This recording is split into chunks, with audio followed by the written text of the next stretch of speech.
Hello students, this video consists of the MCQs related to lesson number 6, that is tertiary economic activity, a subject geography for standard 12th science. So let us start with the first MCQ. The dash consists of those industries providing information services such as computing, ICT, information and communication technologies, consultancies offering advice to businesses, and R&D research, particularly in scientific fields. So the options are quaternary sectors, primary sectors, secondary sectors, and tertiary sectors. So quaternary sectors basically work on research, training, and teaching. So the right answer is quaternary sector. Next question. The quaternary sector is sometimes included with the tertiary sector as they are both.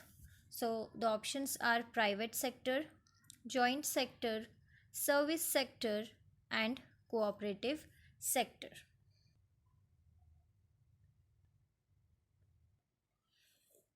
So the right answer is service sector.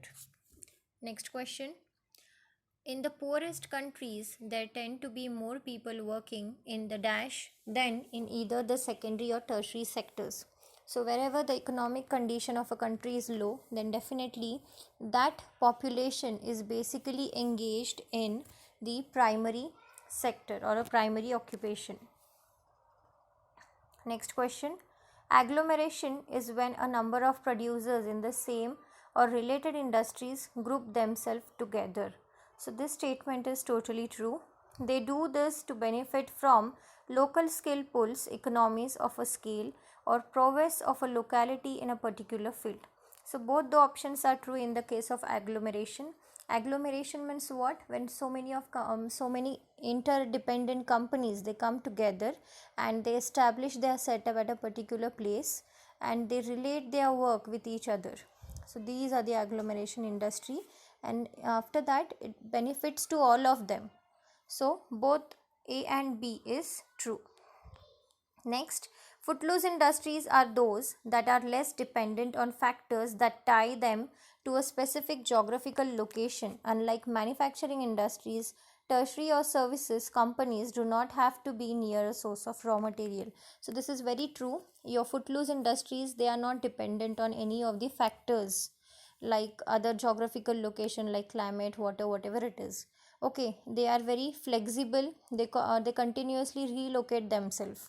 So as long as they have suitable transportation, energy and communication links, they can locate themselves virtually anywhere in the world. So even the second statement is true. If they have good communication, they have good transportation facilities and the energy resource, then definitely the footloose industries can relocate themselves anywhere in the world. So both the statements are true. So option A and B is true. That is option C.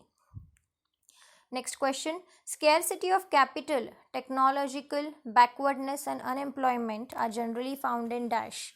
So the options are developed country, underdeveloped country, both, and none of the above. So the right answer is underdeveloped country, because scarcity of capital you can notice in underdeveloped country. The developed country has enough of capital, they have good science, they have good technology, and they have employment opportunities also, but all these problems arises in underdeveloped country. Next question. Consider the following statement and identify the right ones. So the first statement is higher level of capital output ratio indicates efficient use of capital, and second is it reflects the productivity of capital in the economy.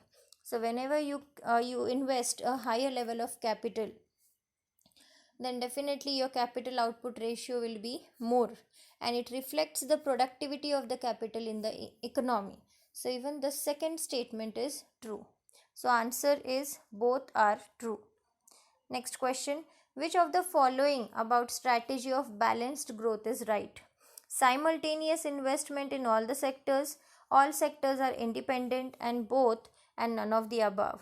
So whenever you want a balanced growth in all the field, in all the sectors, then you should always invest simultaneously in all the sectors. Okay, so the first option is true. So if one sector is highly developed and other sector is very low developed, then definitely there will be no balance between them. So for perfect balance, you require a same investment in all the sectors. Next question, which of the following explains the term economic growth? Options are increase in per capita production, increase in per capita real income, structural change in the economy, and all of the aboves are right. So increase in per capita production is also going to help you for the economic growth. Increase in per capita real income is also going to help you for economic growth, and structural change in the economy is also going to help you in the economic growth. So all of them are the right answers. Next question, the components of HDI are, options are life expectancy index, infant mortality rate, population growth rate, and all the above. So the right answer for human development index is life expectancy index. So this is all about the assignment which is related to tertiary economic activities. So thank you for watching.